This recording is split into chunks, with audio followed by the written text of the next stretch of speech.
des tréfonds de la cité crépusculaire de Cumorah se tapissent les coteries d'émoncules, des confréries d'alchimistes déments qui sont pourtant essentielles à la survie de la race Drukhari. Leur science inconcevable les rend maîtres de la vie et de la mort, mais quiconque entend s'accorder les services des émoncules doit être prêt à en payer le prix. Tous les membres de la société comorite doivent tôt ou tard solliciter l'aide des émoncules, car ils sont les maîtres de la chair, morte ou vive.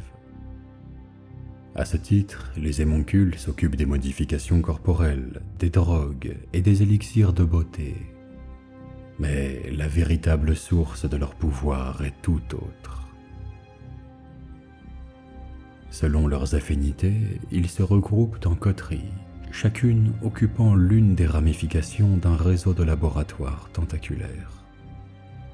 C'est là qu'ils découpent et fusionnent la chair de ceux qui tombent entre leurs griffes, tout en savourant leur souffrance comme un délicat nectar. Les geôles des émoncules prennent des formes diverses qui reflètent la folie de leur créateur. Des dalles de miroirs brisés, fosses bordées d'escaliers en colimaçon vertigineux, tours de chair vivante éclairées par des millions d'yeux scintillants. Ce ne sont là que des aperçus de ce qui attend les visiteurs téméraires dans les ténèbres au-dessous de Cumorah. Les émoncules les plus vieux et les plus vils résident dans les antres les plus cauchemardesques, où ils se vautrent dans les pires dépravations selon leur macabre fantaisie. Mais seul un fou oserait contrarier de tels monstres, car si dans leur démence alchimique, les émoncules sont capables d'octroyer la vie après la mort, ces tortionnaires sadiques sont plus enclins à utiliser ce don pour ranimer leurs victimes et leur faire connaître une éternité de tourments.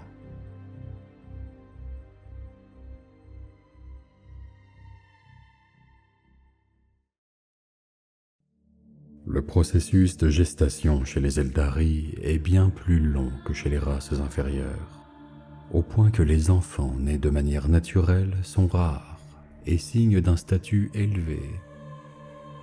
Au contraire, ce sont les Drukhari conçus artificiellement qui sont la norme.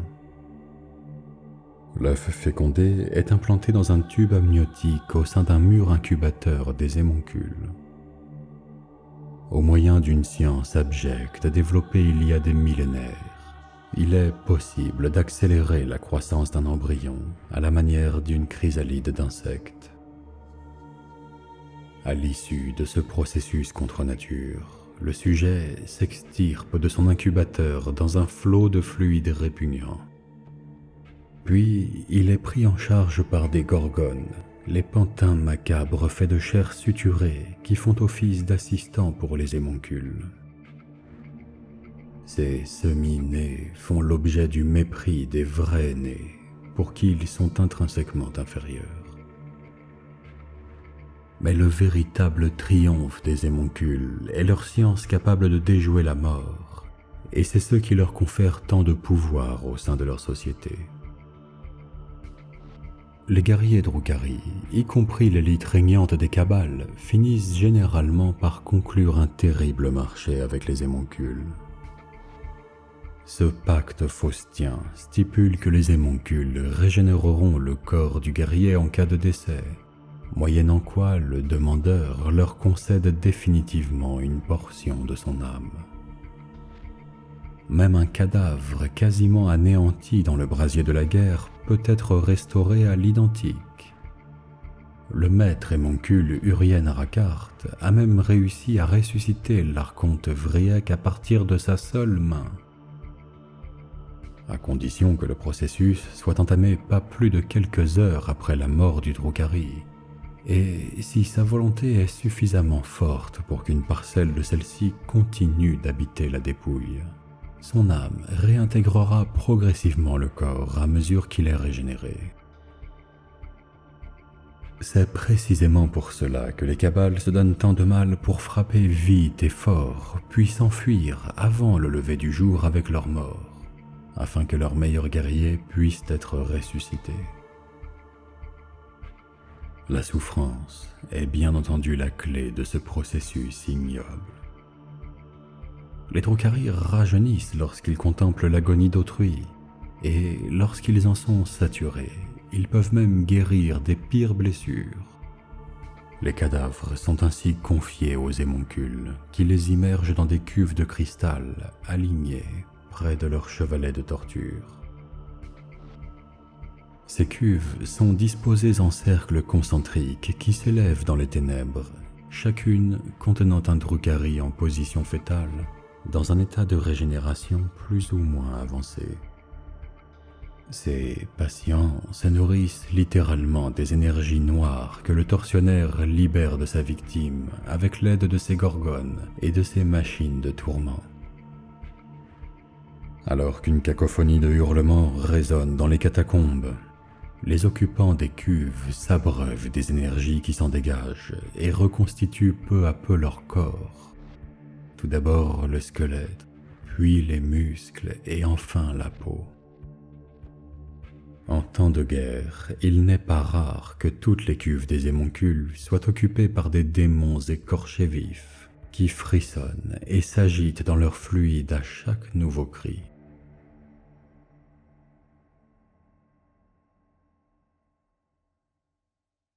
Pour les émoncules, chaque incursion dans l'espace réel est avant tout l'occasion d'exhiber leur talent. Les membres d'une coterie rivaliseront pour donner jour aux pires monstruosités en vue d'un raid, afin de les lâcher sur l'ennemi et contempler le résultat. Ils considèrent une telle compétition comme source d'inspiration et féliciteront leurs rivaux si leur création à l'œuvre les impressionne. Les raids menés exclusivement par les coteries d'émoncules sont comparativement calmes, car leurs maîtres ont des milliers d'années d'expérience et n'apprécient guère la précipitation. Ils préfèrent frapper depuis un angle inattendu, en usant d'une ramification de la toile qui donnerait, si possible, au fond d'un puits de mine abandonné, dans une forêt sombre ou tout autre site considéré par les formes de vie locales comme hanté. La coterie émergera progressivement comme les horreurs d'un folklore primitif, se gargarisant de la terreur irraisonnée qu'elles répandent.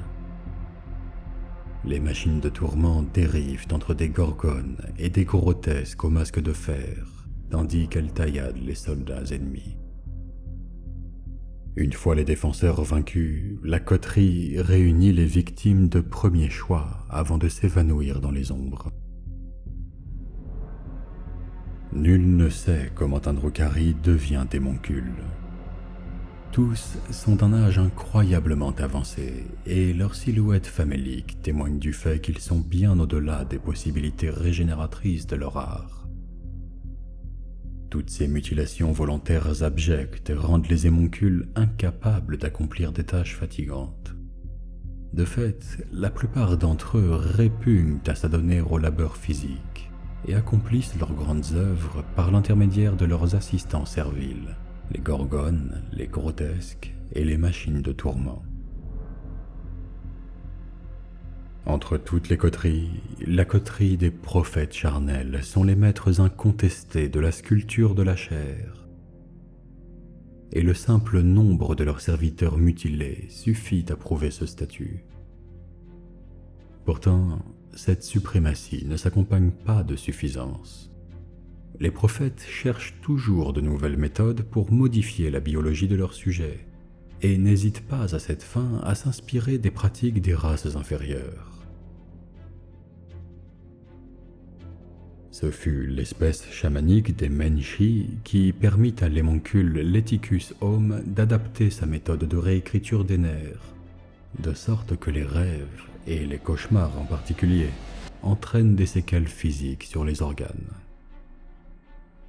Dans le même esprit, les prophètes ont toujours gardé un œil rivé sur les tâtonnements génétiques de l'impérium de l'humanité. Depuis peu, les prophètes charnels mènent une campagne frénétique contre la croisade Indomitus, en lançant des raids sur des flancs et les détachements secondaires lorsque ceux-ci sont exposés. Si tous les captifs impériaux sont les bienvenus dans les oubliettes des prophètes, les Space Marines Primaris sont de loin les plus prisés. Urien Rackart lui-même, le plus éminent de tous les artisans de la chair, recherche des sujets Primaris venus de tous les chapitres Space Marines. Car chacun est détenteur d'une variante du génogerme de l'Adeptus Astartes.